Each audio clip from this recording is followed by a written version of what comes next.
The strange thing about lonely people is that they often spend their entire lives searching for connection while pretending they don't need it. And this contradiction is not hypocrisy, it is actually protection. After enough disappointments, rejection, or misunderstanding, the heart learns that hiding its need for connection feels safer than risking another wound. You know, human beings are wired for connection. We don't simply survive through relationship. We actually develop our identity, our emotional resilience, and our sense of belonging through those relationships. eh? Yet loneliness has a peculiar way of teaching people to become emotionally self-sufficient. They convince themselves that, that independence is enough, that needing no one is strength, and that distance is peace. You know, but emotional isolation comes at a cost.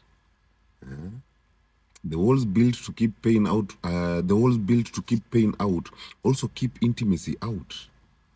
The mask of "I am fine on my own" often conceals an unspoken desire to be understood without having to ask. Many lonely people don't fear connection itself. They fear the vulnerability that genuine connection requires. You know, the tragedy is that the longer loneliness becomes an identity, the harder it becomes to recognize opportunity for belonging. The heart begins rejecting the very thing that it longs for because familiarity with isolation feels safer than uncertainty of closeness.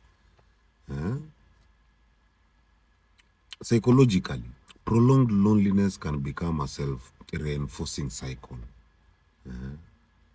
Past rejection, betrayal, or emotional neglect may lead people to withdraw as a form of self-protection. Now, over time, avoidance reduces opportunity for healthy relationships, reinforcing the belief that connection is either unavailable or unsafe. Healing often begins not with finding more people, but with rebuilding the capacity to trust, to communicate, and to be emotionally seen. You know, spiritually, we are not designed to journey through life completely alone. While solitude can deepen self-awareness and wisdom, isolation slowly starves the soul of shared humanity. Genuine connection invites us to practice compassion, humility, forgiveness, and love. Sometimes the greatest act of courage is not becoming stronger alone, but allowing yourself to be known by others without hiding behind self-protection. You know,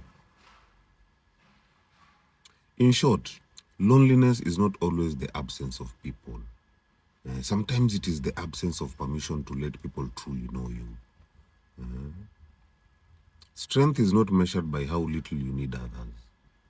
It is measured by your willingness to remain open to connection, even after life has given you reasons to close the door.